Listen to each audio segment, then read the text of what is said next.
Brasília é a capital federal do Brasil e a sede do governo do Distrito Federal. A capital está situada na região centro-oeste do país, ao longo da região geográfica denominada Planalto Central. O projeto da cidade representa um avião que é dividido em blocos numerados, além de setores para atividades pré-determinadas como o setor hoteleiro, bancário ou de embaixadas.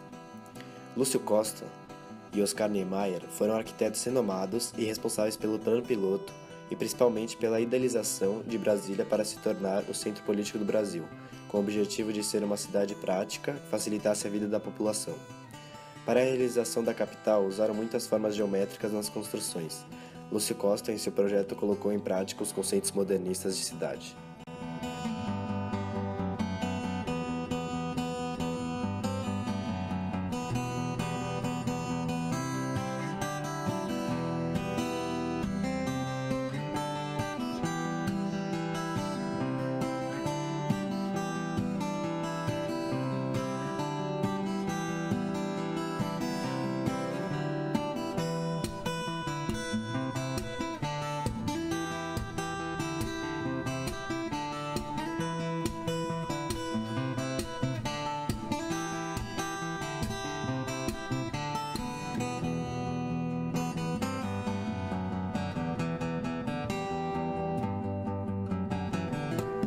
Logo após chegarmos em Brasília, fomos direto para a Praça dos Três Poderes.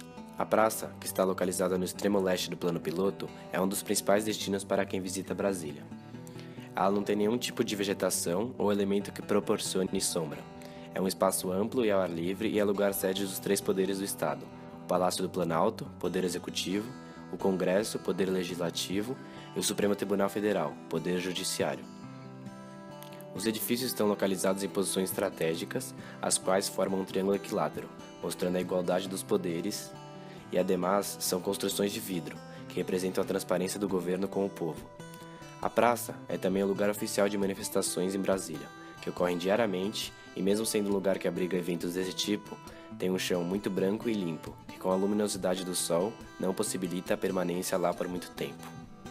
No segundo dia, fomos no Congresso Nacional, que é o órgão constitucional que exerce no âmbito federal as funções do Poder Legislativo, as quais podem ser elaborar, aprovar leis e fiscalizar o Estado brasileiro, bem como julgar e administrar.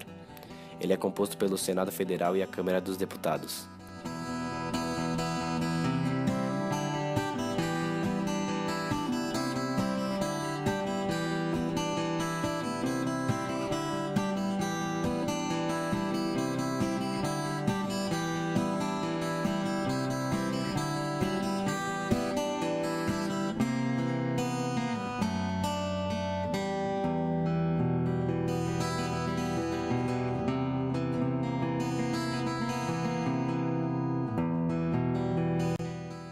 Na nossa visita, decidimos perguntar a alguns deputados a opinião deles em relação à redução da maioridade penal. Bem, primeiro me apresentar, meu nome é Vitor Mendes, sou deputado federal estou deputado federal pelo PV do Maranhão. Sou favorável à redução da maioridade penal aos 16 anos.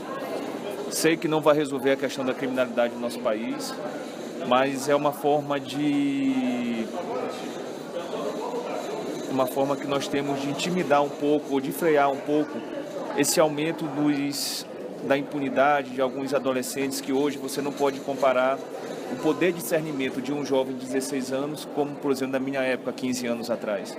Um jovem de 16 anos hoje tem acesso à informação, tem acesso a um discernimento, uma maturidade muito maior do que no passado. Então, acredito que nós precisamos, sim, regulamentar essa lei. PMDB do Mato Grosso do Sul. Maioridade penal.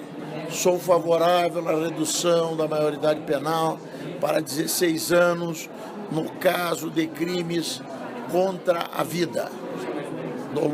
Crimes dolosos contra a vida. Por quê? Porque eu penso que assassinato não pode ser tratado como infração. Eu penso que o jovem de 16 anos que mata, ele não é um menor infrator, ele é um menor assassino que sabia o que estava fazendo e, portanto, deve ser punido de forma proporcional ao tamanho do delito. Bom, meu nome é deputado Caboçu Borges, sou deputado pelo Estado do Amapá, do Partido do Movimento Democrático Brasileiro, PMDB. Eu sou radicalmente contra a diminuição da maioridade penal por um simples motivo. Eu, apesar de ter sido vítima também de pessoas menores de 18 anos, mas mesmo assim eu ainda continuo sendo contra, porque eu sou a favor do investimento maciço na educação e nunca na construção de mais penitenciários. O Brasil precisa de mais educação e menos penitenciário. São debates que são muito apaixonados aqui dentro, né?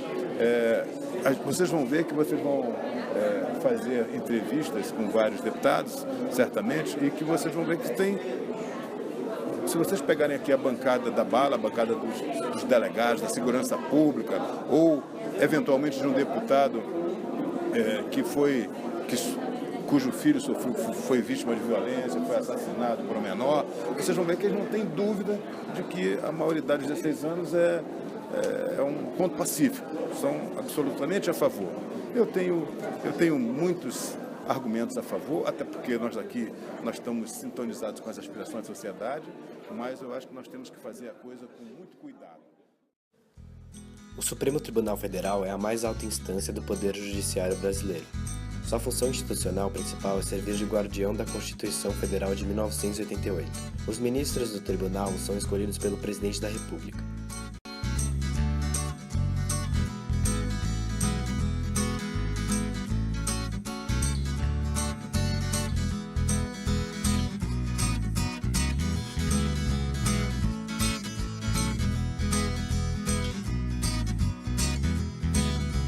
No terceiro dia, nós fomos à Chapada Imperial, reserva ecológica particular que conserva o bioma do Cerrado.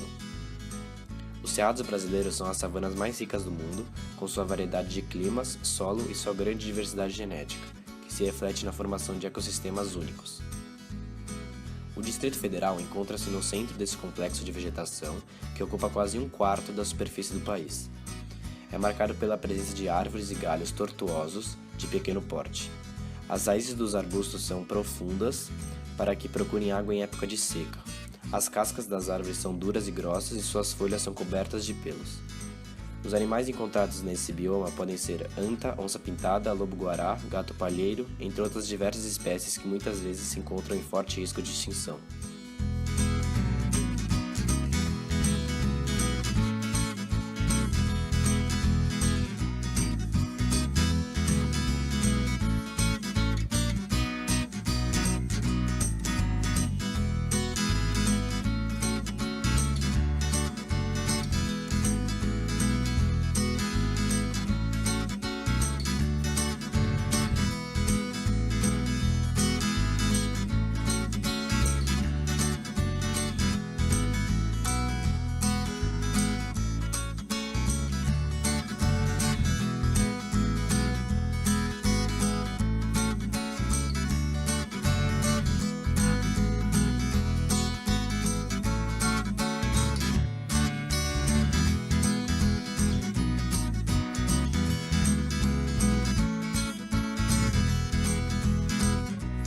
Torre de televisão, que, como muitos em Brasília, é um projeto de Lúcio Costa que alia o lazer à funcionalidade. Além de realmente atuar como uma torre de televisão, o espaço oferece aos turistas uma tradicional feira de artesanato. Também é sede de um mirante a 75 metros do chão, que permite uma vista ampla da cidade, permitindo a visibilidade da organização estratégica da capital, como as tesourinhas, que são mecanismos que evitam os cruzamentos e diminuem o trânsito. O mirante permite ao visitante uma vista incrível da cidade. No último dia, começamos fazendo uma visita à Catedral Metropolitana, projetada pelo arquiteto Oscar Niemeyer, sendo o primeiro monumento a ser criado em Brasília. Esta não possui uma estrutura padronizada de igreja, e, portanto, possui anjos pendurados em seu interior, capazes de sustentar o teto diferenciado. Essa catedral, assim como as diversas construções de Niemeyer, tornam a arquitetura brasiliense uma das mais modernas do Brasil. A Ceilândia é uma região administrativa do Distrito Federal. Antes da ocupação, o território era habitado por índios da tribo Cataguá. Em 1971, foi fundada a cidade satélite da Ceilândia, que é dividida em 3 grandes áreas, Ceilândia Norte e Sul e Guariroba. Atualmente é dividida em vários outros bairros. Com uma população de 400 mil habitantes, é a região administrativa com maior influência nordestina do Distrito Federal. Tem uma economia forte baseada principalmente no comércio e na indústria, e também é considerada um celeiro cultural e esportivo pela rica diversidade artística e pelos atletas que dali despontam para o cenário nacional e internacional.